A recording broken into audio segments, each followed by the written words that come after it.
Hello and welcome to the first ever gala from my kitchen, weirdly.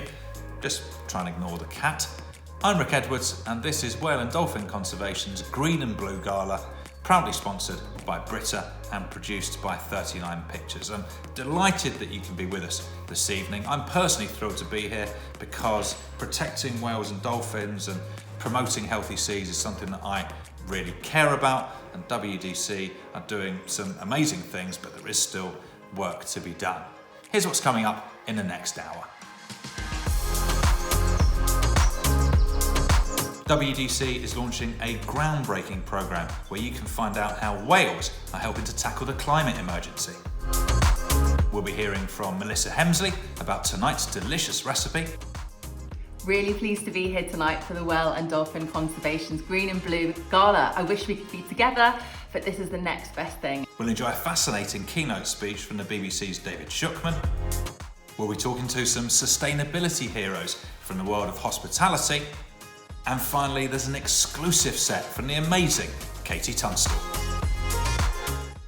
You can help tonight by donating to WDC or by entering the raffle. And I've got to say, this is a good raffle. You can win everything from Antarctic experience with polar latitudes to varsity match rugby tickets to some luxury watches from Oris. Just follow the QR code on your screen now. We're all here tonight to focus on looking positively to the future, to showcase and encourage ways that UK businesses can grow back greener, and also to raise awareness of the vital work that WDC is doing around the globe to protect dolphins and whales.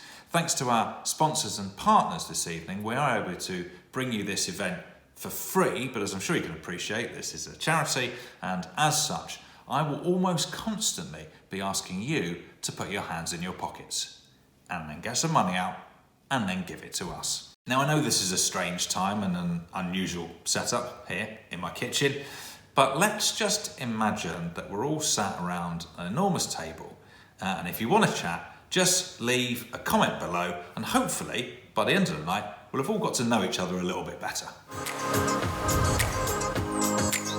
So let's kick things off and hear from the people behind all of this. Chris, the Chief Executive of Whale and Dolphin Conservation, and Rebecca, the Marketing Director of Brita UK. So Chris, tell me a bit about Whale and Dolphin Conservation and specifically what your biggest achievements have been in the last few years. So WDC is a leading whale and dolphin charity working around the globe. We undertake research, science, advocacy for whales and dolphins.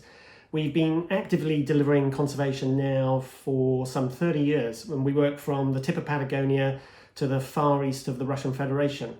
We've been working on things like bycatch, whaling, captive display of whales and dolphins, and campaigning for the protection of habitats through the creation of marine protected areas.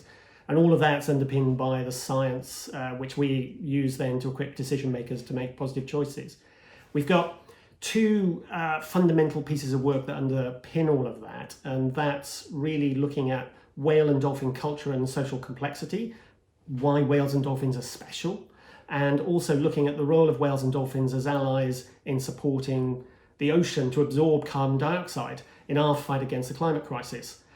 Our committed group of scientists and conservationists have been especially successful at bridging the gap between the public, governments, and forward-looking businesses such as Brita, in demonstrating how together we can work to protect the marine environment. Thinking about your question about what is our successes, well, we've been steadily and moving forward on a whole range of issues, but our work with Brita, for example, has been highlighting the threat of single-use plastics, whilst arming governments and businesses with the arguments to make real advances against the rising tide of single-use plastics. In terms of protected areas, we've just completed 10 years of research and campaigning, which led to the Scottish Government establishing 3 marine protected areas for whales and dolphins. And since 2017, we've identified 159 important areas around the world in the Mediterranean and the Southern Hemisphere for whales and dolphins, and that covers something 15.7 million square kilometres. And if you had to push me, I'd say last but not least, we've worked with the Sea Life Trust and Merlin Entertainments, and we've created the world's first ex-captive beluga sanctuary in Iceland as a home for whales and dolphins which have been taken from their families and forced to perform circus tricks. So it's been a busy few years, actually. And a very successful few years, I would say. We've taken a long-term strategy to a lot of things. And for example, that sanctuary and being in Iceland, that's 25 years ago. The concept was first developed. So we're in there for the long haul, and our focus is on making a real impact at the end of the day and moving these debates forward so that whales and dolphins have better protection going forward. And Rebecca, why were you guys at Brita so keen to partner with WDC in delivering this gala? Well, Brita's been working with WDC for over 4 years now, and we started with the Not Whale Food campaign. And we wanted to partner with them because we believe in the importance of protecting oceans for the long-term sustainability of our planet. And, a key part of that means addressing the issue of single-use plastics and the pollution that it causes.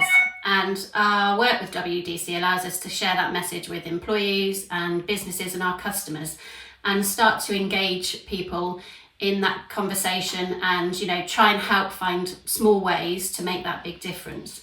And we're really proud of what we've achieved with WDC, and it's important that we take the time to celebrate that and reflect the great work that's been done.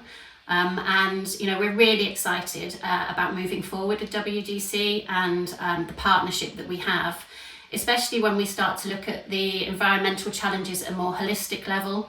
If we think about the role that water and marine environment plays in tackling big issues such as carbon emissions. And Chris, we all are now very well aware that humanity has caused a great amount of damage over the last century or so. The climate emergency is a very, very real threat. Can you tell me a bit about the biggest issues that you've seen that are affecting not just nature as a whole, but specifically whales and dolphins? In the last 200 years, we've lost about 80% of the biomass of whales. And what I mean by biomass is if we took all the whales and dolphins and they were in a ball, we've only got 20% of that ball left. In the 20th century alone, whaling killed something like 3 million whales and reduced some populations by 99% of their pre-existing numbers. Of the biggest issues, I'm slightly distracted because I'm now picturing, like a king rat. Yeah. When rats turn into a ball, I'm imagining like a king whale. This is incredible. It's incredible. I can't stop thinking about it, Chris. Carry on. Sorry. And of all those kind of issues, I think, we've got the continuation of whaling. We maybe lose about 500,000 whales and dolphins in bycatch in fishing nets every year. But in many ways, it's really the pollution of the world's rivers and the ocean by plastics, chemicals, and our inability to stop producing excess carbon dioxide that's a real problem. I think humanity's disposable culture really fails to account for the cost of these pollutants, and there's a huge threat to whales and us. If I was looking at this as an economist, I'd say, these pollutants are what we call externalities, and until we account for them, we're simply pushing these on to everybody else's shoulders, including that of wildlife, who lose their habitat and lose their lives. And unfortunately, where whales suffer today, we as humans follow tomorrow. Tonight, we're launching a new report on the impact of plastics, which is thanks to the working with people like Brita and others that we've been able to do all of this and get this kind of information out there. But the evidence builds a picture of an ocean really awash with plastic, from whole fishing nets all the way down to bottles and packaging, to those trillions of tiny pieces that have broken into smaller fragments that not vanished, as sort of those infamous microplastics. And these plastics affect whales and dolphins' ability to feed, digest, navigate, breathe, and migrate. Even the changes over the last 2 years are insidious, really. Worst of all, they appear to have increased more rapidly during the tragedy of COVID-19 as it crossed the world. It's estimated, I think it was in 2016 alone, something like up to 23 million metric tons of plastic entered the marine environment. And there's another side to that tragedy, of course, as well, which is that the majority of our plastics come from petrochemicals. And as we'll learn this evening, the ocean is that huge sink of absorbing something like 25% of our atmospheric carbon and rotates about 90% of the rest of the Earth's carbon. Phytoplankton, which rely on whales to help fertilize them and allow them to grow, take in about 37 billion metric tons of carbon every year, and that's equivalent to about 4 Amazon rainforests. I know we'll talk about this a little bit more, but I wanted to highlight the fact that despite all we've done to whales and dolphins, they have been and always have been our allies in facing the climate crisis. We now just need to ensure that we're on their side going forward. And Rebecca, why is sustainability important to Brita as a business? Sustainability has been at the heart of our business since we started over 50 years ago. And as a business, we think that it's everyone's responsibility, individuals and businesses, that we have the power to, and the responsibility to, really to manage our environmental impact. And by the work that we do with our partners and highlighting that waste hierarchy and working closely with our customers as well, we want to help people make more sustainable choices more easily every day. And we know that encouraging people back to tap water is a brilliant way to do that, and it has a huge environmental benefit. But we're also aware that for some people there are concerns around taste and the quality. So filtering water offers people a choice to change their behaviour and protect the environment. For example, Chris was mentioning earlier the impact of a 1 litre plastic bottle. At Brita, 1 litre of Brita filtered water through its lifetime or the life cycle produces 25 times less carbon, CO2. So, making those small changes can have a really big impact. And we feel that with our products and with our sort of philosophy and strategy, we've got a role to play in that. Are your clients and customers quite receptive to this message of sustainability? Absolutely, yeah, definitely. We do a lot of research from a consumer perspective. It's one of the key motivators for people at the moment. And from a business perspective, we a couple of months ago, back in September, we did a webinar where we sort of learned more about how hospitality as an industry, some of the key changes they were making and the improvements that they were making. So they're very engaged in the conversation, and it's great to see. It was brilliant to be there and hear about some of the opportunities that people are taking and the benefits that it's having for their business as well. It's obviously been a very challenging 12 months for the hospitality industry. How are Brita planning to support businesses and help drive that positive behaviour change? We work with many hospitality businesses, and we're fully aware of the impact and the uncertainty that COVID has caused. And we've tried to support our customers through this challenging time, but we know it's been really difficult. As a business and at a personal level, I love going out socialising with friends, and that often now involves going out for dinner. So, the reopening of hospitality is, I'm very hopeful for it, and for the positivity that it can bring. I think one of the key things is that it's really important for businesses to look at as well is about how they can kind of grow their business back in a positive way, and the opportunities that sustainability or being more sustainable gives them. And like I mentioned, back in September, we did that webinar, and there was a real eagerness to embrace sustainability from the hospitality business. And what was clear was that in spite of all the hurdles that are being faced at the moment, there are some amazing opportunities to build back on the growing awareness of their consumer base, their customer base, in a way that will really drive their business and be good for the planet. And, we did some research, and we found that 70% of people were more willing to alter their behaviour and change their behaviour to help manage a global crisis or existential threat. So there's, people are looking for opportunities to be more sustainable. So businesses that come with those and promote those opportunities are also over a third more likely to get loyalty from their consumers as well, their customers. And the things that people want to see businesses do. So some research again that we did with 2,000 adults in March this year was to look at what sustainability measures would encourage them to go back to hospitality venues when lockdown restrictions ease. And the key things that were coming through were reducing disposable packaging and takeaway packaging and the single-use plastic waste. So they were the biggest motivators for hospitality's customers. And I think back to your question, what can we do to support businesses? Well, I think sharing these insights and helping businesses to think through how they can respond to that changing consumer demand is really important. And I know later this evening we've got two really inspiring CEOs who are helping to make that difference, and they're going to share their learnings so that we can all benefit from that. But at Brita, we will continue to work with our amazing charity partners such as WDC. We'll carry out that thought-provoking research, and we'll find ways to bring people together, to share that best practice, to advise and give guidance, and also celebrate the progress and success that people are making and businesses are making on their journey, such as tonight. Some really encouraging statistics in there. It feels like the goodwill and the motivation is out there to promote positive change.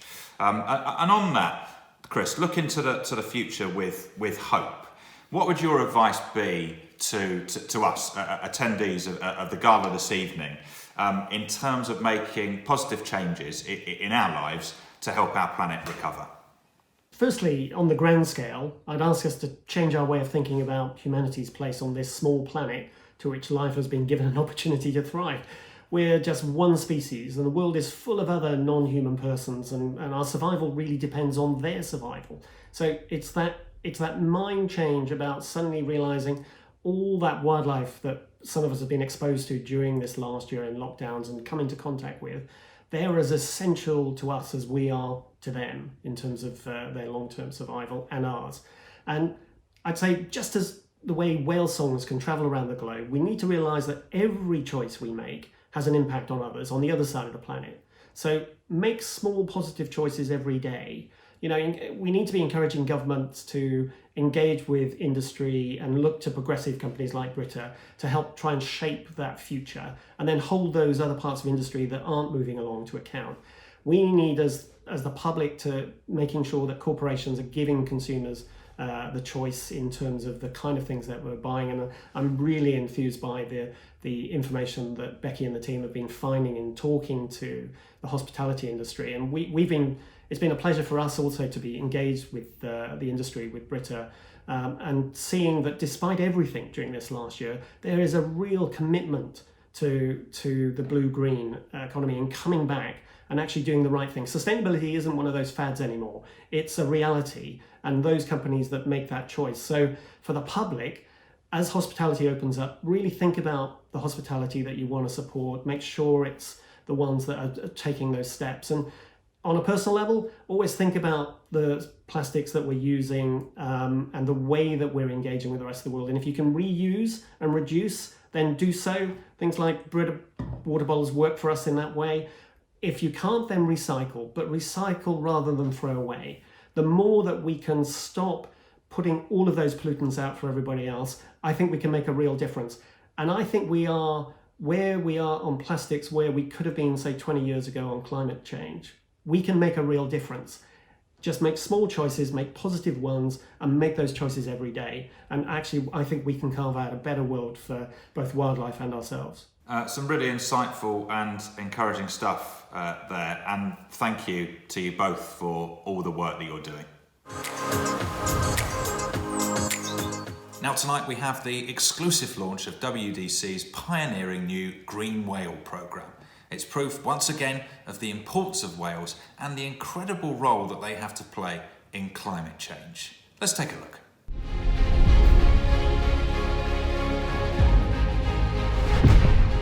The climate emergency is a very real and urgent threat, both to humanity and to all life on Earth.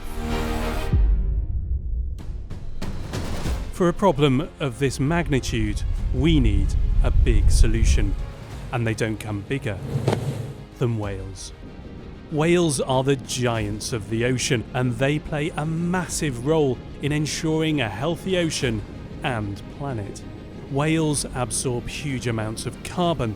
They also fertilise phytoplankton that soaks up as much carbon dioxide each year as 4 Amazon rainforests combined. Whales are like giant swimming trees. They are our allies in fighting the climate crisis. But for too long, they have been persecuted. In the 20th century alone, whalers killed 3 million whales, driving many species to the brink of extinction.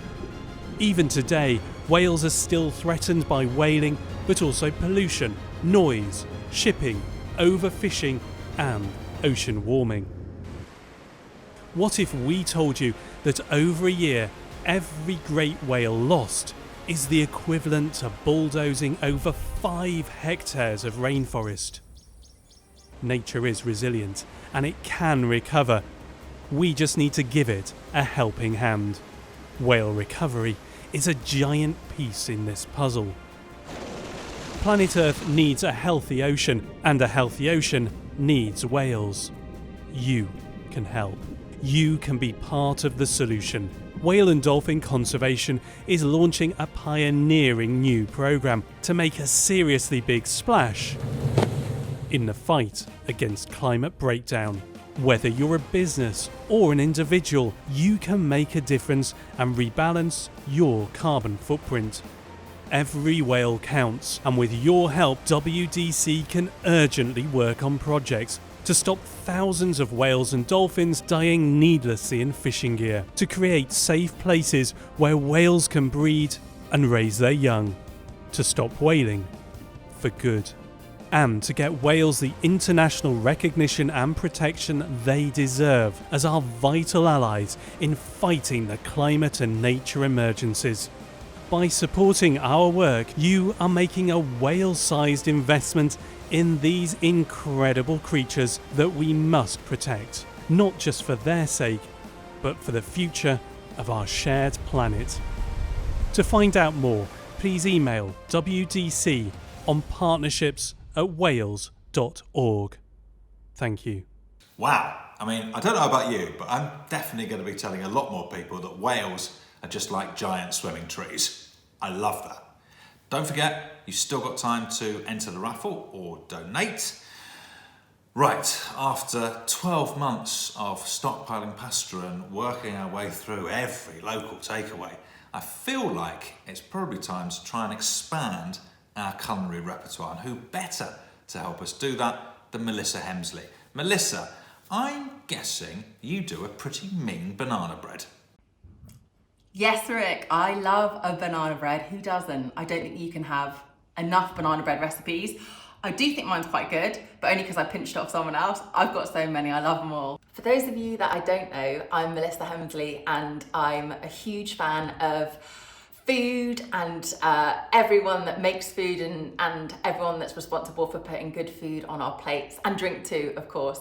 I'm a self-taught chef, I'm from London, and I really am a big champion of lots of the things that I'm sure you all are, which is real food, seasonal food, sustainable living, a bit more slow living in our fast-paced lives, and champion of farmers and people doing things all around the world and especially locally to cut back on plastic, plant more trees, take care of our oceans, take care of Mother Nature. I'm really chuffed that WC picked one of my recipes for tonight's Green and Blue Gala. It is spiced cauliflower slices on a herby green dip and a lovely tangy slaw. For me, it sums up spring and the end of winter's lovely root veg, and cabbages and cauliflowers and the whole brassica family, of which I do so love. What I also like about it is you use the cauliflower in its full glory. You know, the cauliflower leaves that protect the cauliflower head are used. Use the stalks and stems of herbs to make the dip. We use lovely beans. We've got great beans growing in this country from local farmers, and you could use any beans you like. I think variety is key when it comes to vegetables, and I hope you'll agree this is a really nice showcase of seasonal April foods, and especially with it being World Earth Day as well. It was really important to me to share with you a recipe that made use of all parts of the vegetables. I'm a really big fan of all the great work that sustainable chefs do, people like Doug McMaster, Tom Hunt and so on, and Chef Chantel, and I've learned so much, and I've almost fallen in love with cooking so many more times over the last 4 years as I've been taking my sustainability journey on and learning how not to waste precious vegetables. So when it comes to cooking the recipe, my speciality, if I have got one, is coming up with easy recipes. And so I don't think you need too much more guidance from me. If you've made it, hopefully you'll agree it was a breeze to make and super delicious. If you haven't made it, a couple of things I'd say is The chamula-esque spice mix, which is this beautiful blend of spices, is so delicious that I really would recommend making extra, so you can use it through the summer long on barbecues and grills and so on. The herby dip, yes, put any stalks that you want in there. If anyone's got access to wild garlic or some watercress already, please blend it in there. That's an extra way of getting some really good green in. And when it comes to the cauliflower slices, the only thing I'd say is don't be afraid to really give it a lovely sear and get it golden in colour, because I think brassica family vegetables like cauliflower and broccoli always benefit. They've got that lovely roasty flavour when they get a bit golden. So I hope you enjoy those tips and have fun with it. And for anyone in the hospitality industry that's here tonight, we salute you. Thank you so much for feeding us whenever you could in the breaks and lockdowns, and congratulations on reopening.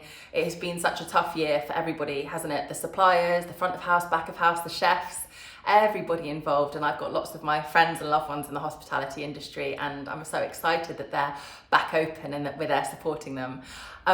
Speaking of sustainability, I really believe that sustainability comes in all forms. It's not just wasting, it's not just trying to be as green as possible, it's a bit more slow living and taking care of each other, and that's what I love about sustainability. It encompasses community and each other. We can't, I believe, just be sustainable by ourselves. It is about how we interact with each other.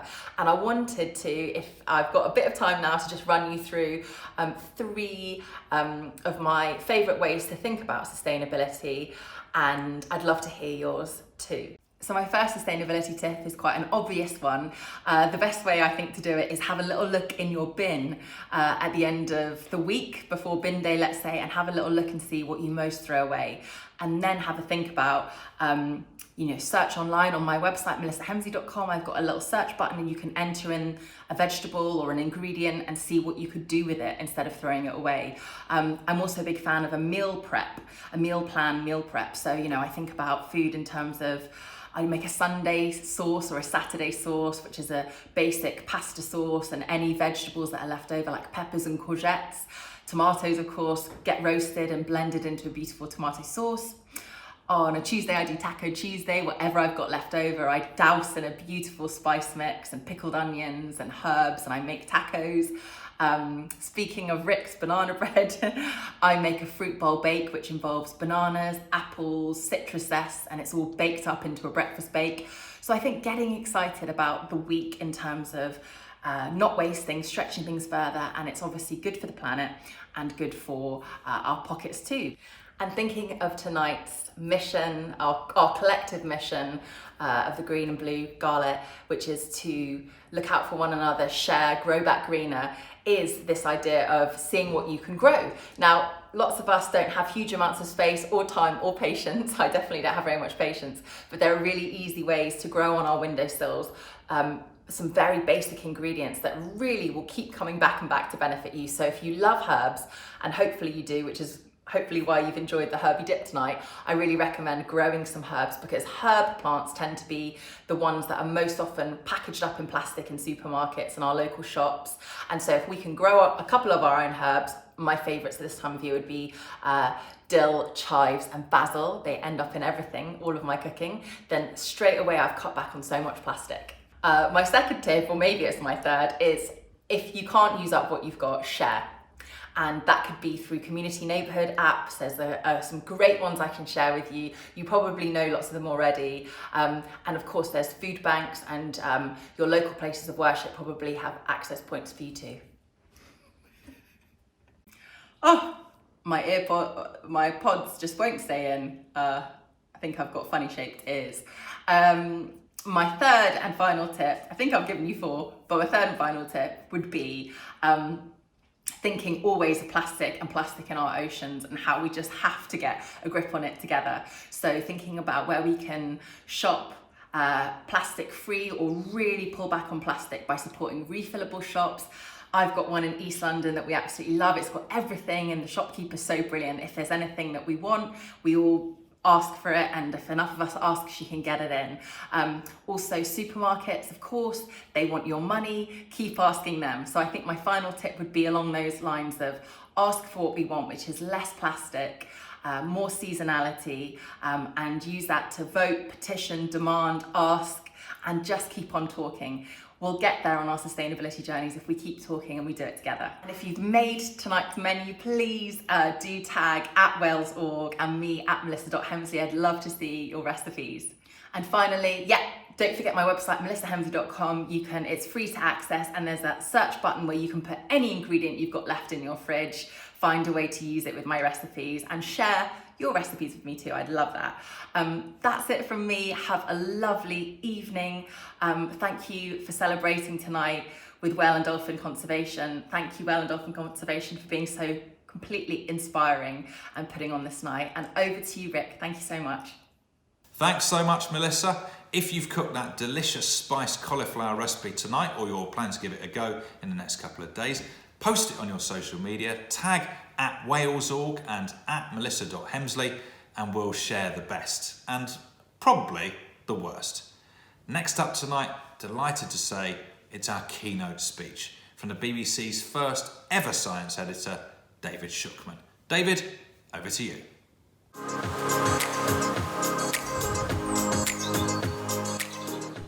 Hi, good evening, and I hope you're all making the most of this strange existence we have in our virtual world. I'm David Shukman, I'm science editor of BBC News, and although for the past year, actually it feels like a lot longer, I've been reporting on COVID, one of my great passions is to report on the fate of the oceans, whether it's how they're changing with global warming or the prospects for deep sea mining.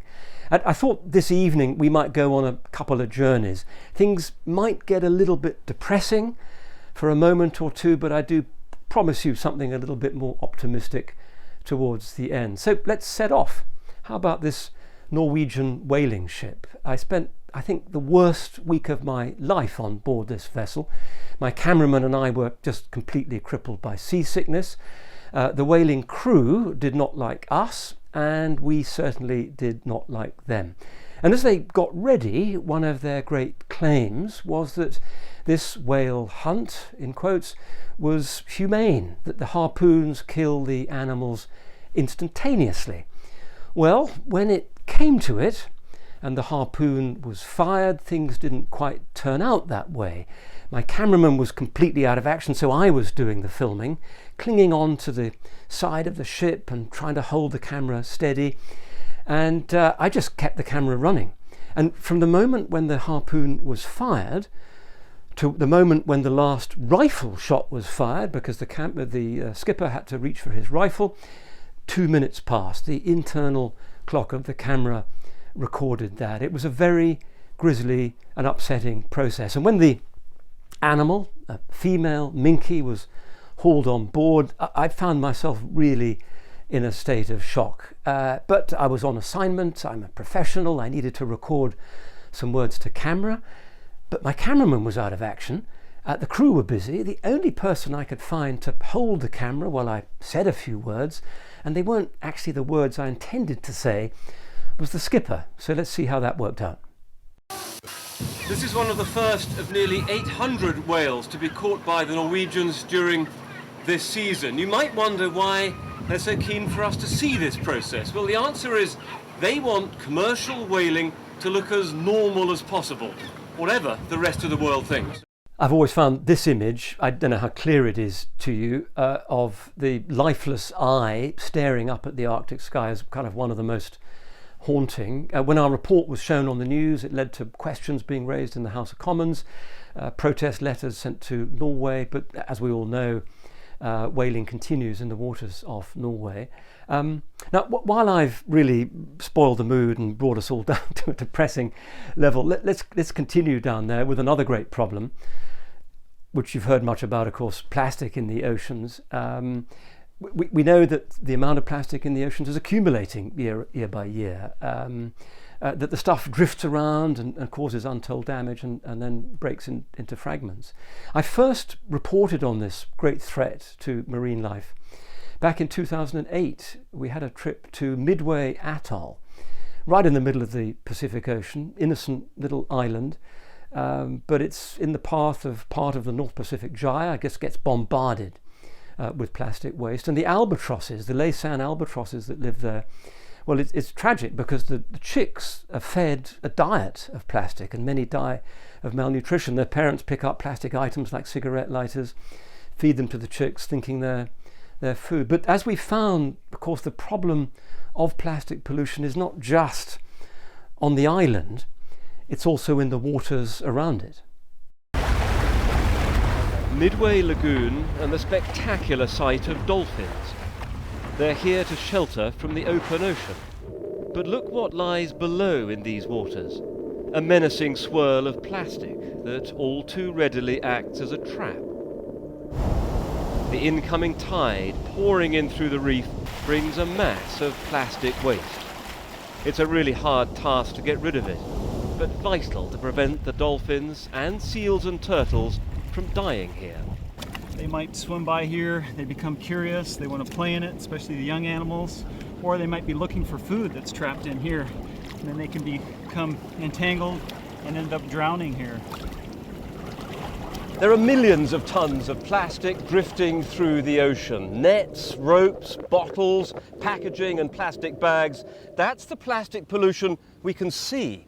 But the latest research is revealing how there's an invisible threat from plastic pollution as well, that's toxic and long-lasting, as all of this plastic breaks down in the water into tiny particles. Now, we all know that the problem is basically a lack of waste management. I found this canal in Indonesia filled with plastic waste, and elsewhere in the country this is a river, or it's meant to be. I don't know if you can see any water, it's so choked with plastic. And I think this is probably the most shocking sight of all, a fishing village down on the coast. Local people reckon that they're engulfed with a layer of plastic that's now about a metre thick. So what on earth can be done? How do we turn the corner? Well, also in Indonesia, we found some terrific local recycling schemes. People collecting plastic, sorting it, selling it to middlemen who sell it on to manufacturers. And in another town, we found the Eco Bricks project. Some of you may have heard of that. You take plastic bottles, cram them with flimsy plastic waste, bind the bottles together, you end up with a very robust block you can use as a foundation for a small building or for a children's playground.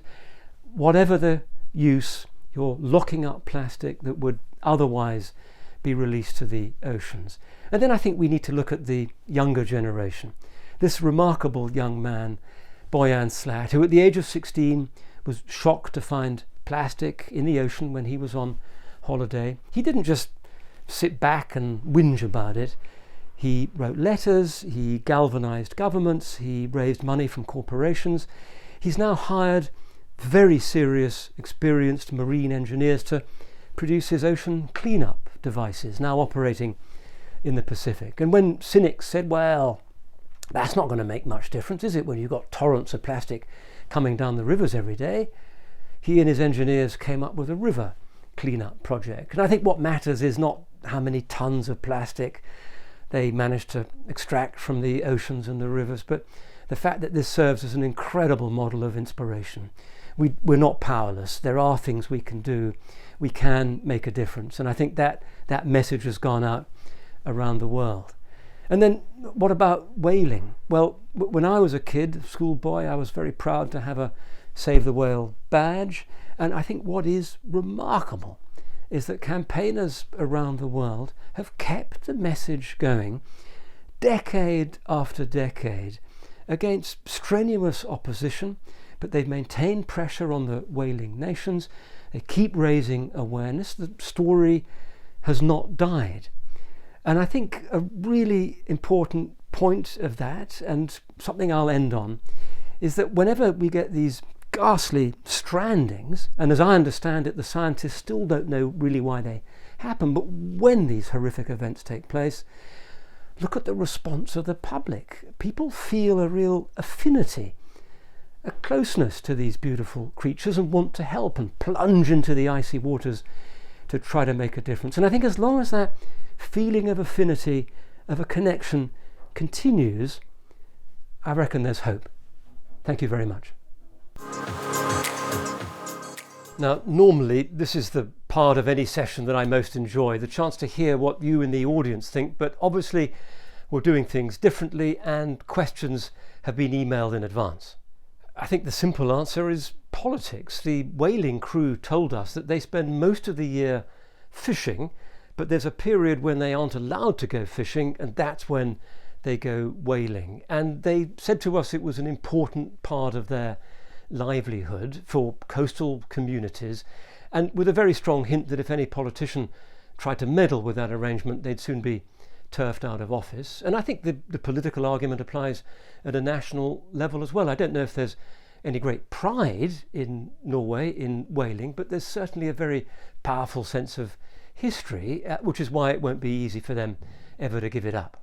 I don't know about you, but I always find it kind of depressing to stay in a hotel and see the little sign about being careful about the towels, but then to discover that all the lights are blazing in the corridors and in the reception area all night long, and then when you go to breakfast, however hard you try, you end up with a mountain of little plastic packaging from butter packets and jam and all the rest of it. So I think, like for anyone, for any sector of the economy, that there are some key questions that have to be asked. I mean, where does the power come from? Is it renewable? Where does the food come from? How sustainable is it? And then what are they doing? What are we all doing about the waste? How careful are we about recycling? I think it's just what I've seen with my own eyes over the last nearly 2 decades. I mean, take Greenland. I've made a number of visits there, and I've just seen how dramatically the ice has retreated. And of course, there's a knock-on effect for all of us as the sea levels rise as a result. And then the Amazon. I mean, I've been to the same spot in the Amazon a number of times now, and it's turned, this one area at least, from rainforest, abundant forest, to basically soya fields and cattle pastures. But I think the good news, and what keeps me going, is that we've never had such awareness of the scale and pace of these challenges, which in itself means that we've never been so able to do something about them.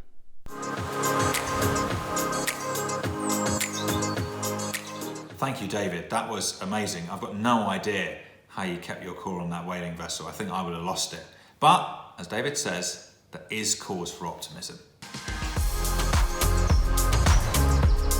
Coming up, we speak to some amazing sustainability heroes in the hospitality industry, and we've got an exclusive set from Katie Tunstall. Okay, as we know, one of the sectors that has suffered the most during the pandemic is hospitality. And everyone has been working extremely hard to prepare for a new way of working. And many companies are now prioritising sustainability. 2 of those companies are Ruby's in the Rubble and Rosa's Thai Cafe. And they're going to tell us a bit about how they've worked hard to overcome sustainability challenges and why now is actually the moment to get excited about sustainability in the sector.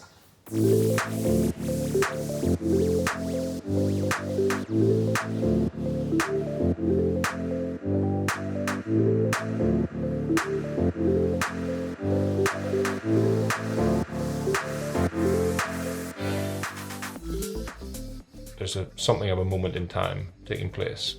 COVID has, for all of its ills and impact on the hospitality sector, given us time to think and to look forwards without the relentless day-to-day pressure of serving customers. I think coming back, having had a breather in a way, having been closed for so long, coming back better and stronger, and I think there's a new customer as well out there. There's a new consumer that is thinking differently and really wanting to buy into brands and support brands that do good and do beyond just serving good food. I think investors are catching up, that this isn't just the right thing to do because it's the right thing to do. It actually impacts results and business valuations.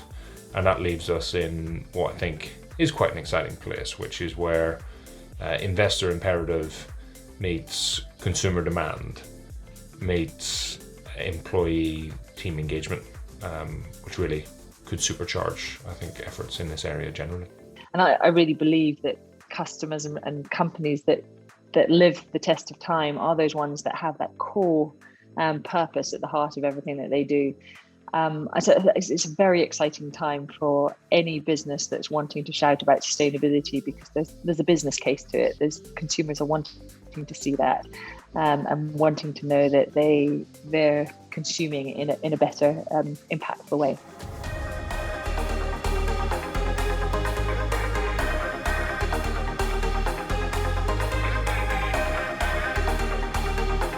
We have three that came immediately to mind. First is the fact that we import a number of key ingredients, bespoke ingredients, directly from Thailand, and that has a not insignificant carbon footprint. Second is that we use a lot of packaging, and that's only increased in the last 12 months, and we expect it to stay at somewhat higher levels. The third challenge we face is that consumers are increasingly explicit about their expectations that you have strong credentials in this area, but also actually quite explicit about the fact that they don't necessarily want to pay for it. We continue to explore alternative, much more local sourcing, but practically in terms of quality, that is not a realistic option at this point. The two things that we do focus on are, number one, long lead times so that we can ship rather than air freight. More importantly, working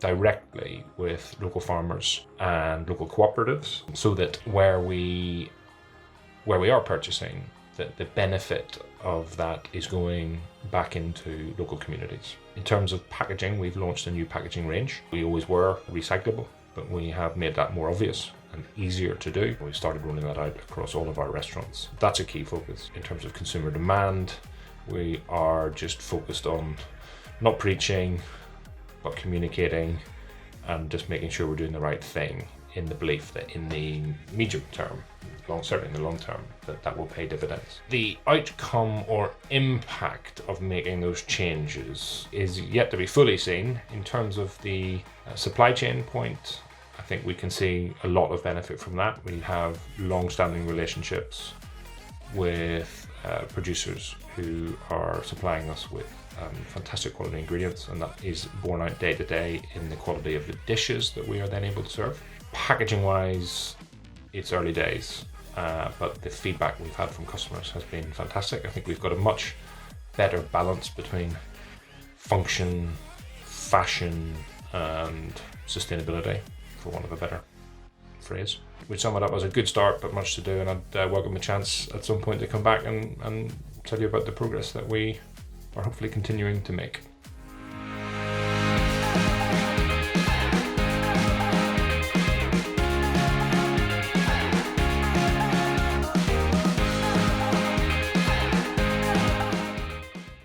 Our model for restaurants is we sell ketchup in bulk with a branded pump, and then glass bottles, the label screen printed with our story on the background that the ketchup is made from surplus fruit, and that this bottle will be washed and reused up to 100 times, so it goes through the dishwasher and cleaned again. And that was always our model for out of home. Restaurants loved it. They'd bought into the sustainability story and this closed loop economy. And then suddenly in lockdown, sort of being forced to deliver to home and thinking, how does this work when I don't have my sachet, I don't have my single portion. And we sell to a lot of pubs and burger chains, and we were pushed sort of by them to sort of say, we need a sachet, like, can you bring us back one, or we're going to have to revolt to our previous ketchup provider. And I was thinking about it overnight, and we were questioning, do we take this move? It doesn't feel right for the business. And then I started thinking, everyone's at home. Most people have a bottle of ketchup in their cupboard, and so why do you ever need a sachet in a home delivery kit? So instead we created a little flyer which was called Sachet Away, and it talked about the 11 billion sachet that's single-use plastic that goes into landfill every year, and let's fight against that. And it went into all of the home delivery kits from our burger partners, and also said, if you're caught short, Ruby's in the rubble, here's a helpline, we'll send you a bottle of ketchup for free, but let's fight the single-use sachets together. And it was amazing. We had, out of the first, I think, 3,000 home delivery kits that went out, we had 6 redemptions, but so much amazing positive feedback from people saying, I hadn't even thought about this. I would have just aimlessly opened up the sachet. You're so right. We should be really considering how we're consuming. And so it was a really positive story. The burger chains as well, it looked great on them as well. It was everyone fighting to do the right thing. And I think sometimes it is just a bit of creativity and being brave to do things differently. And I think in the hospitality industry, especially in buffets and different ways of serving things, there can be a lot of waste. And so trying to support chefs and businesses to change their ways and make impact through their supply chain and the way they consume. We have a certificate that we show for every customer on their food waste figures of what they've saved by switching to our condiments, and the carbon footprint from that as well, just to hopefully make them think about everything and every bit of waste that they're having within the restaurants, and encouraging them we have branded doggy bags for restaurants and different things that can make them think differently about their leftovers. But also I think in terms of the plastic and the single-use packaging, it's making sure that our products as well, with our refillable bottles as well, it's you're addressing that need to utilize what you've got, use it to the full, rather than always buying brand new ones and discarding. I would say consumers are looking for change at the moment. They're looking for brands they can buy into and places that they can feel it's a treat, but it's also a positive, feel-good treat.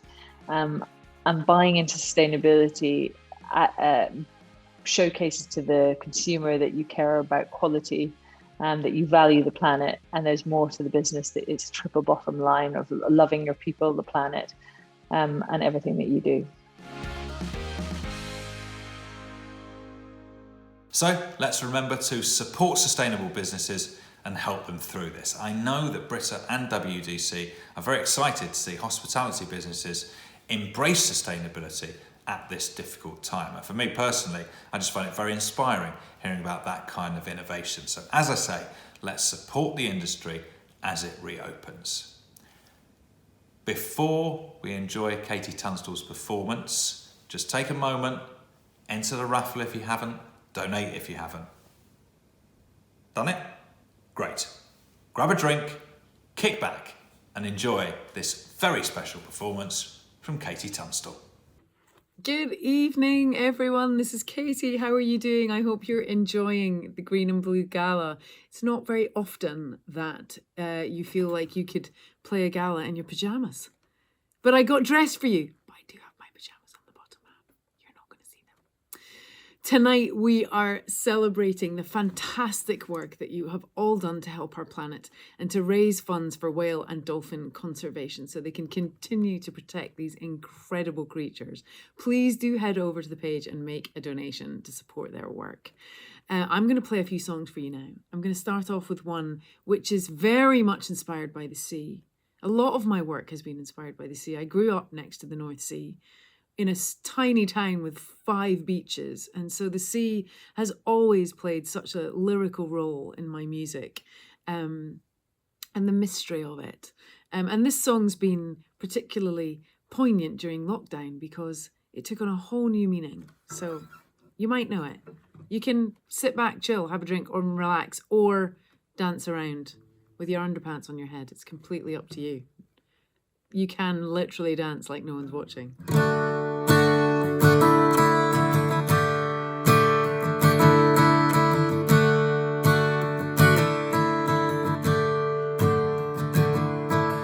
Over the sea and far away, she's waiting like an iceberg, waiting to change, but she's cold inside. She wants to be like the water.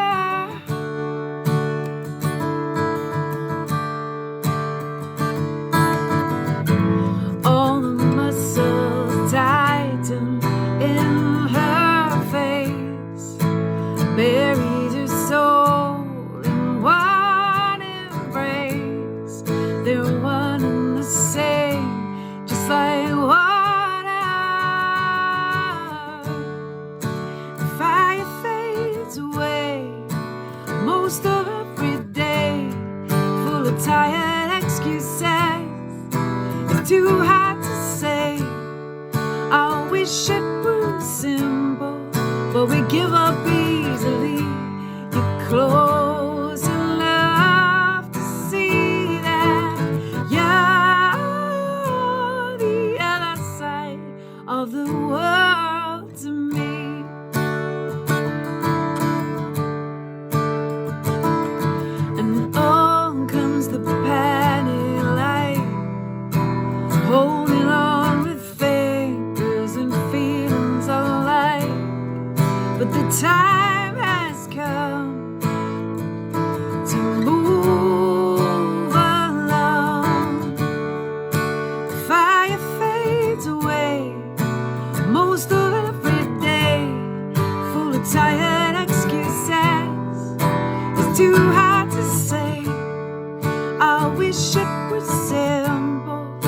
we give up easily. You're close enough to see that you're the other side of the world. Can you help me? Can you let me go?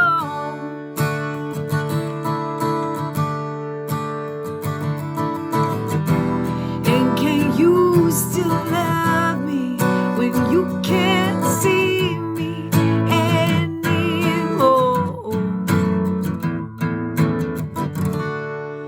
Fire fades away most of every day, full of tired excuses. It's too hard to say. I wish it was simple, but we give up easily.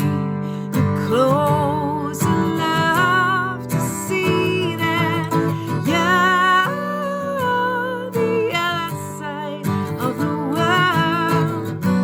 Oh, the other side of the world. You're the other side of the world to me.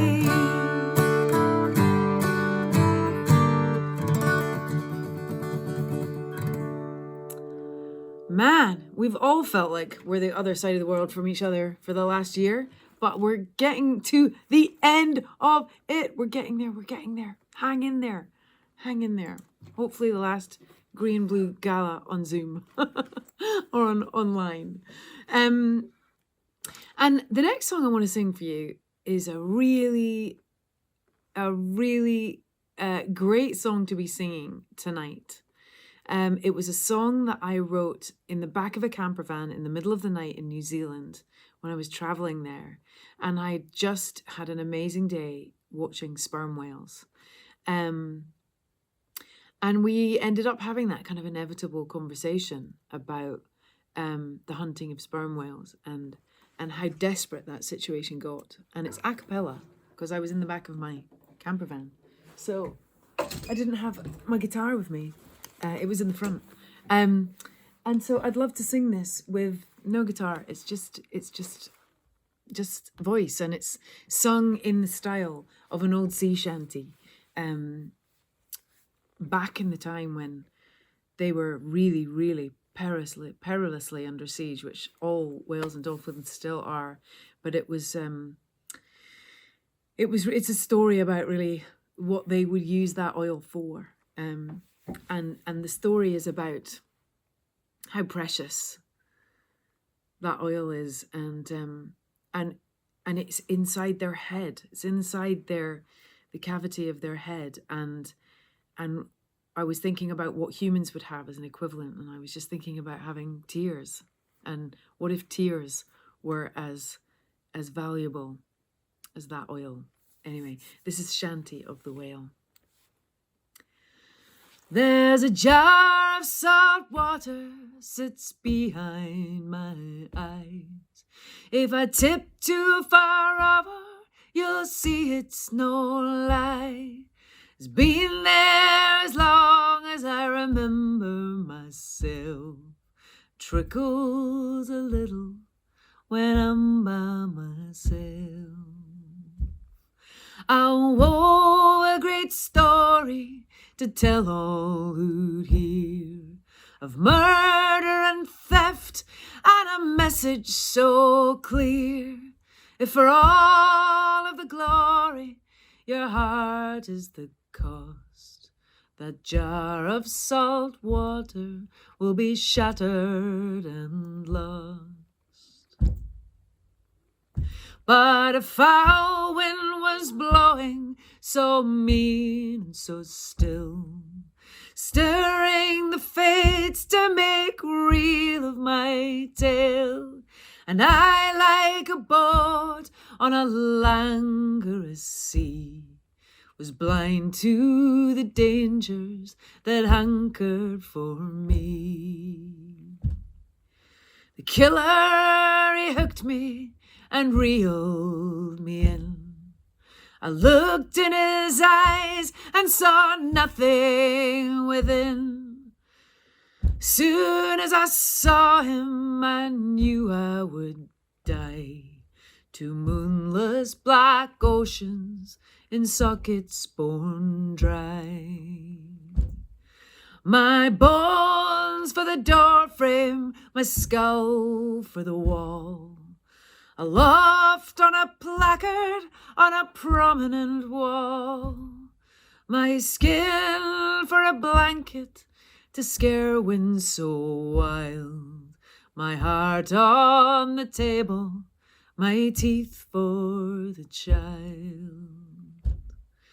But what if the water salt secrets I held, unkindly discovered, as here I tell? I see through the walls, so I'll sing it myself. My salt water sits in a jar on the shelf.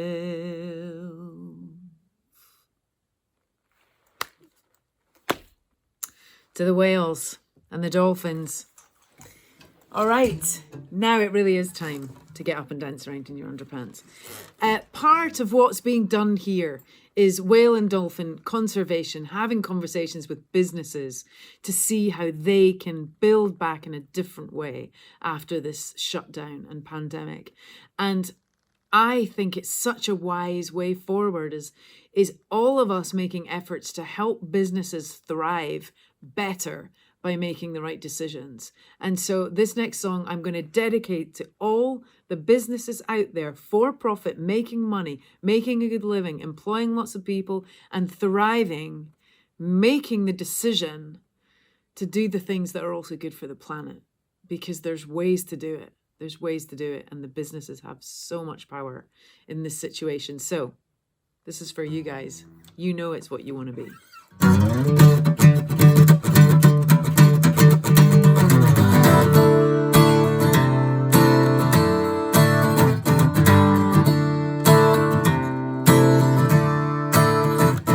Her face is a map of the world, is a map of the world.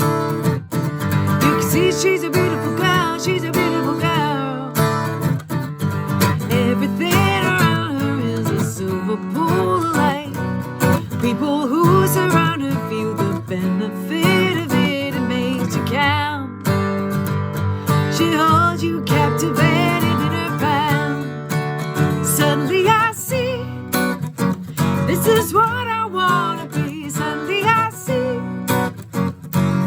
why the hell it means so much to me. This is what I wanna be. Suddenly I see why the hell it means so much to me. And I feel like walking the world, like walking the world. You can hear she's a beautiful girl, she's a beautiful girl. Lift up every corner like she's born in black and white. Makes you feel warm when you're trying to remember what you heard. She likes to leave you hanging on her word. Suddenly I see, this is what I wanna be. Suddenly I see why the hell it means so much to me.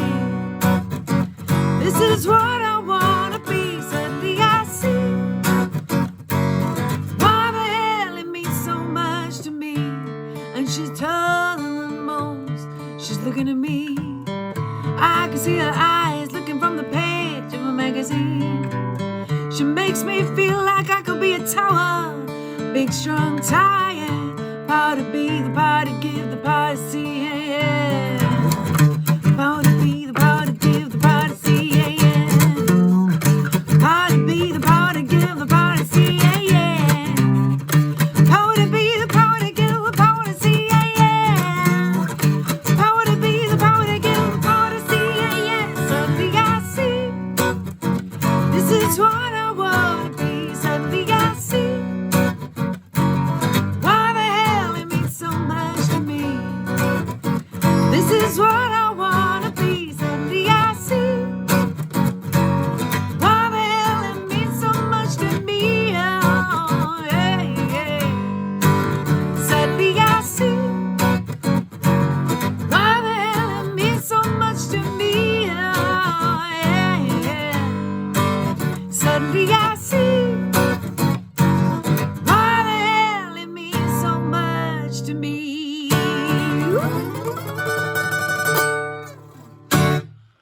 does mean so much to me. I know it all means so much to you, and it certainly means so much to those amazing dolphins and whales. Thank you so much, guys, for everything you're doing. Thank you, everyone, for donating. It's wonderful to be here. See you in person next time. Bye. Thank you, Katie Tunstall, and thank you everyone for joining us here at the Green and Blue Gala. Just before we go, let's hear from Chris and Rebecca one final time. Thank you for joining us this evening. I hope everyone's enjoyed themselves. I'd like to thank WDC and the amazing guests that have helped make this gala so special. I'd also like to say a special thank you to Gavin Adair from Rose's Thai Cafe and Jenny Costa from Ruby's in the Rubble, who took the time to share their stories with us and to be so open and honest about the challenges that are faced and how we continue to move forward. Final words, I suppose we're all on this journey together, and I hope that with a little bit of creativity, collaboration and commitment, we can make a real difference. So thanks again and enjoy the rest of your evening. Yeah, just a final word for me, really, to thank all the people who've made tonight happen. Firstly, thank you to all of you at home who are supporting our first virtual gala, WDC and our work. We hope you've had a wonderful evening. Thanks again to our amazing sponsor, Brita, as well as the incredible 39 Pictures for helping to put all of this together. A huge thank you to you, Rick, for being a fantastic host, as well as Melissa, David and Katie Tunstall for that performance. It really is great to see you sharing our passion for protecting whales and dolphins and for making tonight so special.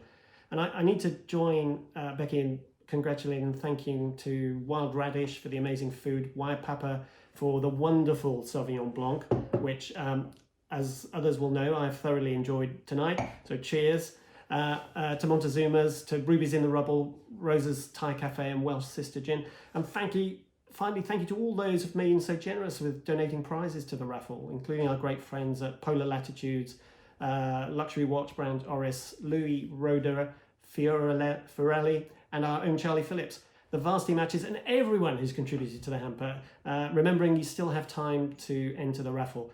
And in closing, I think what tonight shows is that charities, non-profits, NGOs, working with business can make a real difference. It's been a real pleasure working with Brita over these years, and I think there's lots to do in the future, but we are really seeing change happen. And that's the thing to take home. Each of you can make a positive choice, and we can do something for these remarkable creatures, whales and dolphins, but the whole environment and our world that we all share. So keep on trying, keep on making those positive choices, and together we can make a difference. Thank you once again to everyone who has helped make tonight happen. From my kitchen, good night.